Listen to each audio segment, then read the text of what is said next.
Episode 12 of Arthdal Chronicles Season 2 starts with the Queen meeting Yunseom out in the forest. She taunts him, telling him he must be deep in grief but his pain won't go away so easily.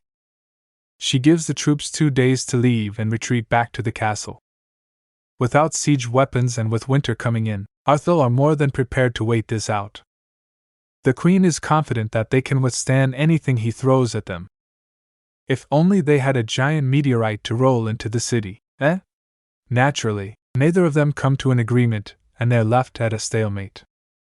When the Queen leaves, Yunseom heads back to his chambers and bemoans his efforts, gritting his teeth and cursing the Ina Shinji name. The Queen orders Commander Yambal to block the waterways just in case Yunseom thinks this is a way to get to him. This is, of course, to try and stop Yunseom from coming in the city through this way. However, her loose tongue may have sold her out. Thankfully, Yunseom has an ace up his sleeve, Chayun. Could she hold the key to making a difference here? What happens to Yolsun? Back in Arthdal, Yolsul steps up and makes a bold plea on the castle walls to try and save Tanya. He tells the Queen to have mercy and vows to do anything he can to spare her. Just then, Tagan shows up nonchalantly by his side. Yolsun gave everything and lost everything, and with the Wahans on the verge of extinction, he's got nothing left to give. Yolsun can't part with Tanya, but seeing her like this, he can't bear it.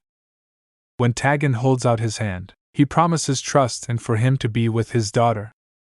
Unfortunately, he pushes the guy off the ledge and to his doom. Why did Tagan want Bichwazen made? Meanwhile, the Queen learns that Tagan has asked for 5 jars of Bichwazen.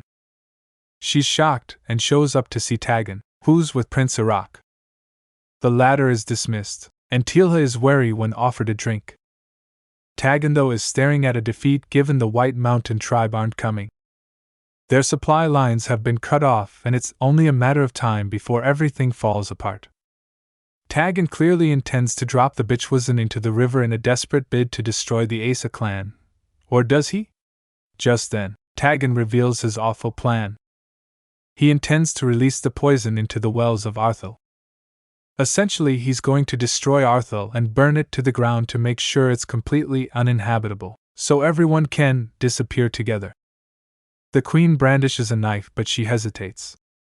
She can't kill him given she understands how he feels. That hopelessness is contagious as they stare defeat in the face. How do the Momo tribe get revenge?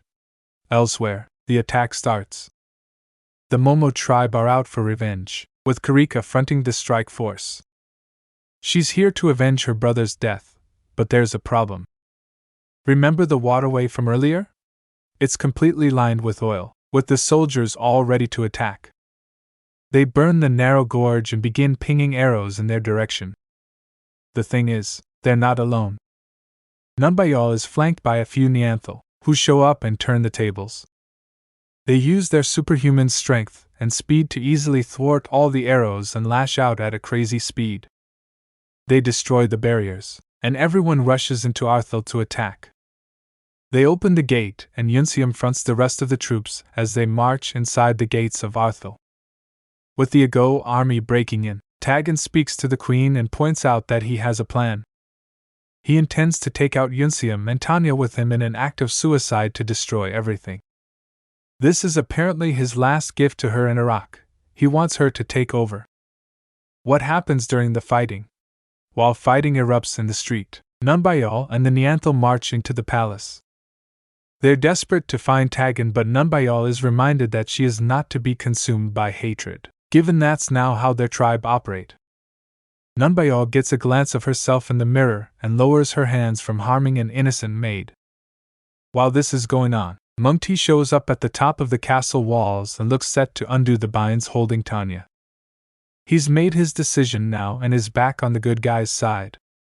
However, Tagan is there too, and he knocks the man down with a well-placed arrow to the back.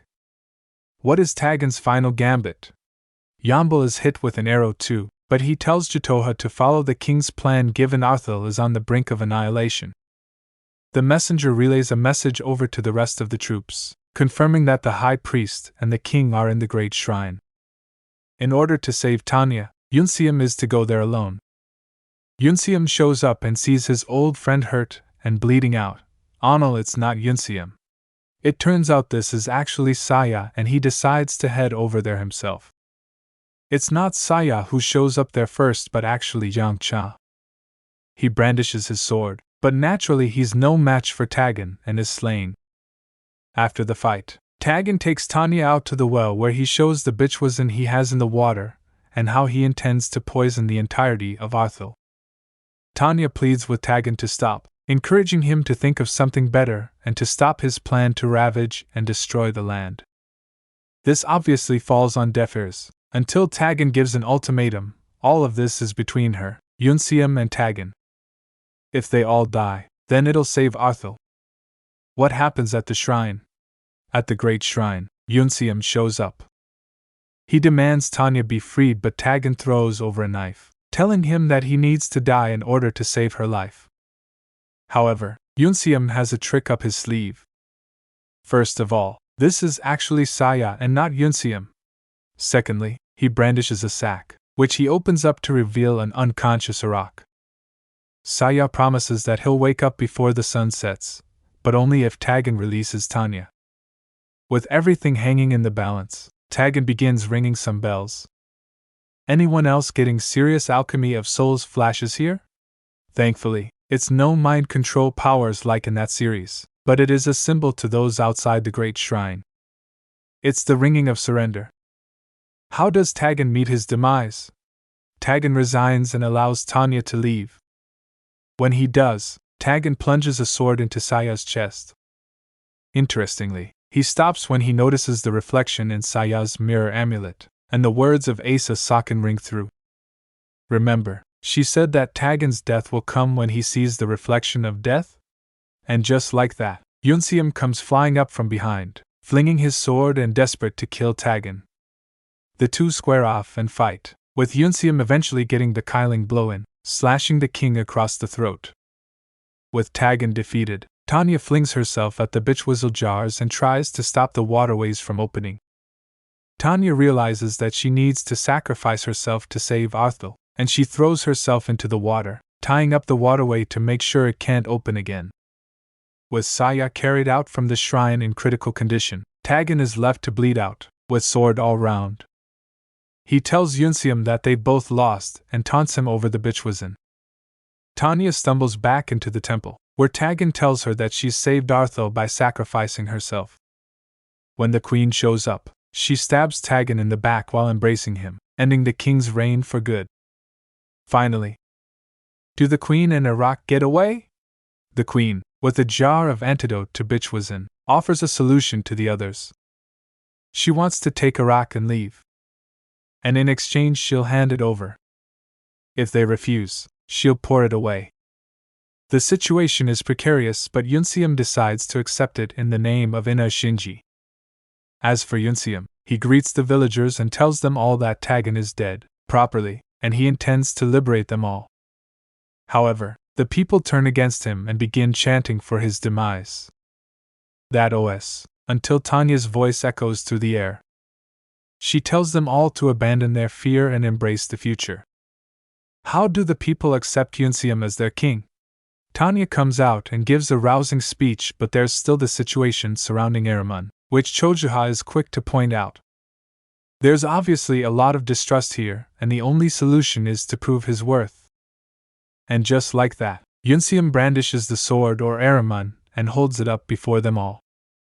He rips off his sleeve to show the veins on his arm, which match the patterns they've come to expect from Araman. This is enough for everyone to believe he is the reincarnated king and rally behind him. How does Arthdal Chronicles Season 2 end? With Tanya gone, narration confirms what's happened next. Nunbayal has left with the Neanthals, while Yunseum continued to work without rest. Unfortunately, the world didn't change as fast as he hoped. More pressing that Saya is nowhere to be found, while Tanya is still weak. Yunseum rushes to her side one fateful day, right on the cusp of Tanya promising to wake up for him. And she does. She miraculously wakes up, and Yunseum is overcome with joy. While the pair kiss, Saya happens to be en route to Urkbeak. When he's convinced that Tanya is dead, Thu Nianthal point out that you can never be sure with Bichwazin. He smirks and says one word, Arthdal. Just after, we cut across to the Queen. Time has passed and Prince Arak is a bit older now. The Queen is preparing for war and intends to try and take Arthdal back for themselves. The episode reviews. So this long episode of Arthdal Chronicles bows out with a bombastic, action-packed chapter that finally wraps up this saga, but then leaves the door wide open for another season to take its place. The situation involving Saya and the Queen respectively are completely unresolved, and there's still a possibility for both of them to get wrapped up in Arthdal politics once again. If that wasn't enough, Tanya is still alive, and although that's great news for fans, narratively speaking it would have made sense for her to die from the Bichwazin and sacrifice herself for the Empire. Alas, that's not to be, and the series wraps up with very few casualties, save for Tagan, but that was always going to happen. However, the bureaucrats are still in power, and there's very little here to suggest that things will be drastically different going forward, especially given Yunsiam's frustration over how slow the changes are implemented. Arthdal Chronicles has been an enjoyable watch, and there's certainly lots left in the pipeline for a possible sequel should the creators decide to go for that.